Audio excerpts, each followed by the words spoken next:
Welcome to Career Moving Opportunities for College Students, where the journey from campus to career begins. Hosted by Donnie Glover of Be More News, each episode explores how you can develop essential skills in creativity, leadership, critical thinking, and a growth mindset, all designed to enhance your college experience and prepare you for success in the workforce. Get ready to grow, lead, and create your future. We'd like to welcome Zai Richardson to the show. What is the name of your company and your title, ma'am? I am the president and founder of Zai Media Group. And hi, Donnie. Good deal. We're talking about growth mindset. What is growth mindset to you? I love the topic first because I have a 20-year-old and I have a 22-year-old. And my 22-year-old, the growth mindset is something he and I talk about pretty often. The growth mindset to me really is just generally realizing that failure and mistakes aren't defining moments. And so that you have the ability to make a mistake, learn and grow, indifferent to age, responsibility, livelihood, income, and even status. And I think that's something that as an entrepreneur, I'm learning that even I am still learning how to grow and having a mindset that allows me to be graceful when I make a mistake, but not almost indict myself when I make a mistake. How did you grow your business? I think, as I'm new in this entrepreneurship journey, for me, one of the most challenging parts of this experience has been developing the ability to accept rejection, to ask repeatedly. And it all comes with the way I think about myself and the way I think about my skills and the way I think about my company. And the way I've grown my business is really learning how to adjust my mindset and my desires with the outcomes. And it's really had to stretch me and grow me up in so many ways. I think when I was a Morgan student, right, I have on my Morgan shirt because I love Morgan State. I think what happens when you're in college, you become very fixated on performance. So you create a test, you do a test, you do homework, you want a grade. And what it creates is this transactional relationship in that you expect a grade, or this is how I in my mind is what I learned is when I really accepted, I really had a fixated mindset. I expected I did a task or I did an assignment, I needed to be rewarded for that assignment. If I did not receive the reward that I wanted, I automatically decided that I was either a failure or the assignment was a reflection of my ability. And so what I realized is that I had to really learn and shift and grow so I can become more comfortable and not expecting this immediate reward or grade on all of my effort. Because a lot of times in this experience of starting my own business, the effort doesn't match the outcome from the onset, right? So I'm putting in way more than what I'm likely receiving back in compensation and in clients, because right now I'm growing. And in this growth stage, what I'm receiving back a lot of times are intangible learning experience, which don't generate anything monetarily for me. It's really just the lessons that I'm learning, the mindset that's shifting, and my confidence that's growing. And all of those are helping position me to be more successful as I go on in this journey. And so I'm getting my feet under me. I'm learning to kind of duck and weave when I have to. I'm just getting more resilient. And that really is just because as I'm growing, my mindset is shifting as I'm learning to adapt and evolve in my experience as an entrepreneur. Tell me about the transition from going from a 9 to 5 to your own shop, your own schedule, your own clock. Yes. You know how it's so funny because people are like, boss and be the boss and all this thing about entrepreneurship and how you're going to have this flexibility. It's an illusion. It's an illusion of flexibility based on this idea that I'm going to have the time and the capacity to do all this wonderful social media at the same time, gain an income that allows me to take care of my basic necessities. So the fixation of having an income and a 9 to 5 and a paycheck gives me stability. And as a single mom raising 2 children, 2 in college, the the stability of income is something that honestly is something that was very, very, very scary for me to step out and say, I will bet on myself. I will have faith in God and I'll trust this journey. And I can't even say, like, I think it's a lie for me to sit up here and say it's all amazing and everything is great and my journey is just, and I'm on my way. I think what I've learned to accept in that change from 9 to 5 and being an entrepreneur is the volatility in my days, in the sense of there's some moments when I impress myself in what I'm able to do, what I'm able to overcome, and what I'm able to just work past in terms of my own roadblocks that I put in the way.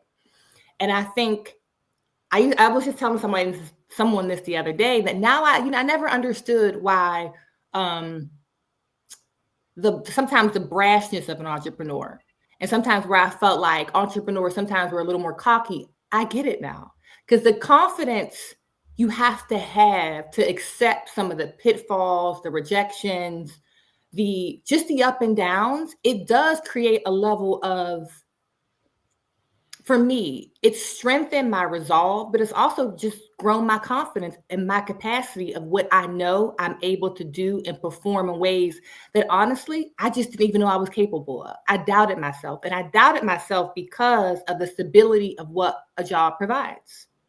And I was able to have the routine of my position. But doing all the things and hiring and contracting and soliciting and pitching and marketing and branding and being afraid to do a lot of things, it really has stretched me in so many different ways that more than really I anticipated. Like, you hear about this stretch, we all hear about those things, but it's been way more than what I anticipated. And in the end, I'm really grateful for it. I'm so, so grateful for it. And even in my most difficult moments, like today, I was like, this is very hard. I was trying to balance a meeting and a deliverable and client demands. And it's hard. But I have to say, the reward of feeling so fulfilled in what I do and knowing that God is with me is way more rewarding than I could have ever even described before. So, Zai, a job announcement just came across my desk. Would you be interested in it? What's the job? I don't know. I just wanted to see what you said. No, because you can always, for me now, you can always turn jobs into pitches for potential clients. That's a growth mindset. Yes, I've learned. Like, it's really assessing where opportunities are, where they lie. So I've learned about how my mindset has grown. So how I view opportunities, how I view relationships, how I go about just assessment of the market has changed entirely. Because what I've learned, everything is an opportunity depending on where my goal is.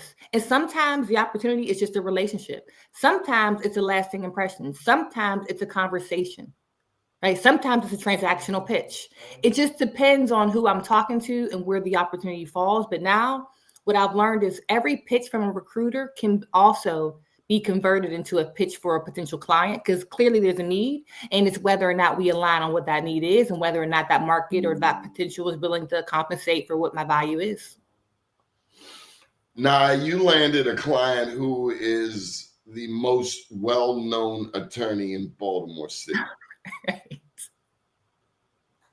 Yes, I did. How'd you do that? So I've learned that it's Billy Murphy and the Murphy, Falcone and Murphy law firm. And so one of the things that I've really learned in starting my own company is, how I think when I was younger, I wouldn't share things with people that weren't in my trusted circle. So I felt, if you don't really know me, I'm not interested in talking about my future plans. What I've learned now is every conversation presents an opportunity for discussion about myself and to listen to learn about someone else. And in that discussion, I was just having conversations around starting my own company. I had no idea where I was going to land. My job had ended and I just knew I wanted a different route. And so in conversation, somebody overheard me, and they recommended me to the Murphy firm. And then I got a random text message one day saying I was familiar with the Murphy firm, but not in depth. I was familiar from my previous boss, but I hadn't had my own experience. And so then within like a week or so, I got a text message that then translated into a phone conversation and then a meeting in person.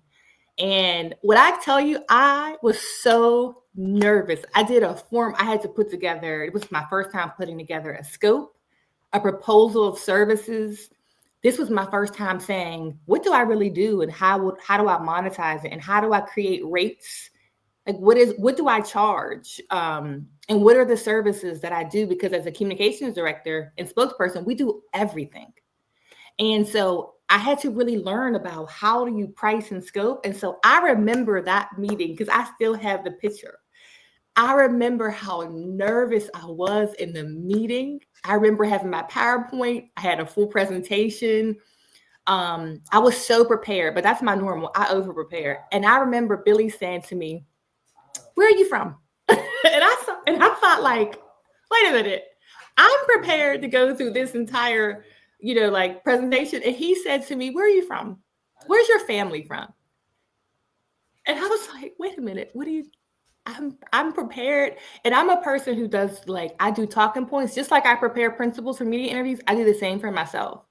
And so I had my whole thing down. I had my talking points. I had my, you had what you thought were the talking points. Yes. And when he said, we are talking about a most extraordinary legal mind, an MIT educated engineer, let alone a descendant of an historic African-American family in Greater Baltimore. So what'd you tell him when he asked you where you're from? I paused because I was like, Pittsburgh? I was so taken back by the questioning. Do you now realize that he caught your accent possibly in not Baltimore? Right. Not Baltimore. Yes. And I realized that I've learned so much from Billy in terms of just talking to people. He has such an interest in people. And so I've learned just watching him. He just wanted to get to know who I was. Where are you from? Me as the person, and not me as the person coming to potentially work with his company in public relations and communications. He wanted to know who I was and about me. And I just wasn't expecting that level of a personal conversation. Were you married? Like, how's your children? Where are you from? It was really more of a friendly conversation, way more than I anticipated, because he generally wanted to know who I was as a human. And I appreciated that. So this could be a teachable moment in America, which is the West, which is heavily influenced by European culture. Yes. The education is teaching the who, what, when, where, why. Yes. The basics. Yeah. Where he seemingly brought a more African, a more communal. More communal. Yep. Conversation. Yep. In Africa, they do want to know what tribe are you? Where are your people from? Are you a mom? Are you a wife? Do you have children? They want to get to know you, the person. Yep. Versus what and how we are trained here in America. Get a resume. Yep. Have the best schools on there. Yep. Have top-notch references. Yep. And I guess it's more transactional. Yes, very much transactional. Like, what do you do? When you go to an event, right? The first thing is, oh, what do you do? Not how are you doing? And people really generally aren't interested in how you're doing. And they give the innocuous, fine, I'm good. But I've learned so much from Billy in terms of first being fully present in conversations and being genuinely curious about the other person beyond myself. And also eye to eye. Yes, exactly. And then and also I say that I gotta stop you there because he's a seasoned older Black man. Yep. You're a young Black woman. How is that when someone wants to look you straight in your eye? I mean, in your previous job, you've dealt with criminals, you've dealt with lawyers, you've dealt with media. Tell me about the eye to eye, because I know Billy. Yeah.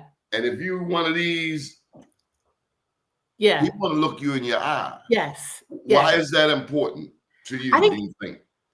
to me, it was really, my impression of him first day was that it was really important for him to know that I was a good person and my heart was good and my intent and sincerity was good.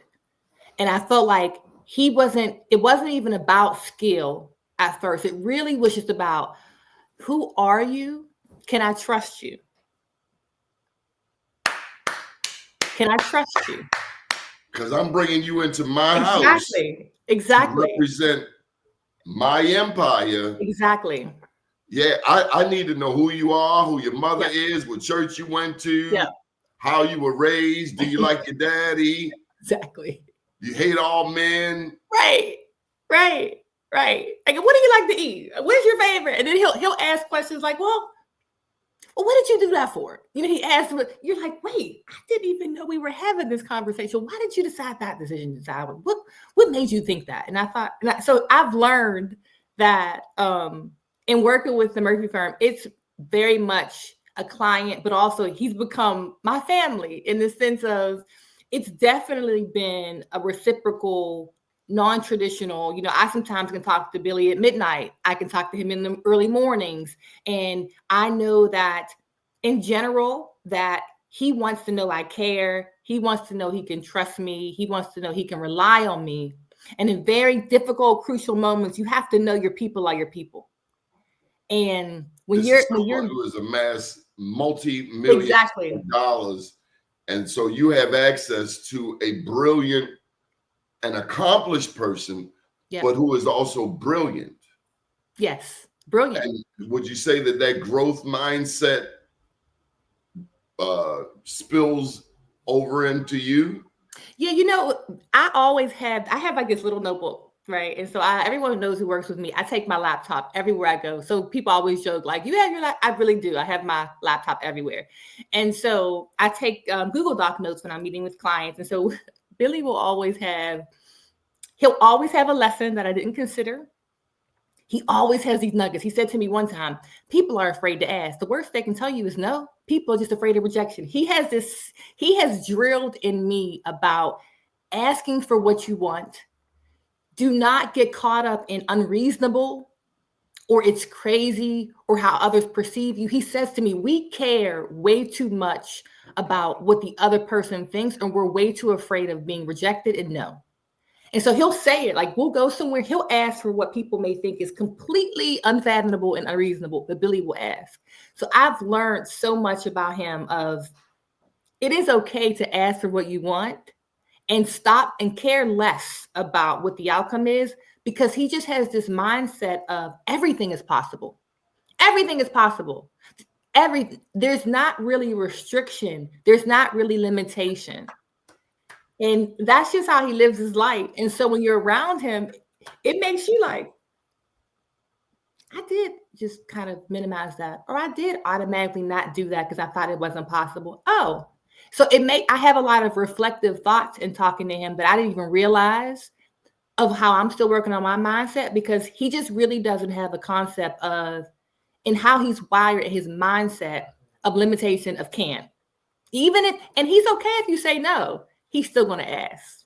He's still going to ask. Why do you think a very accomplished person as himself pours into us younger folk? Yeah.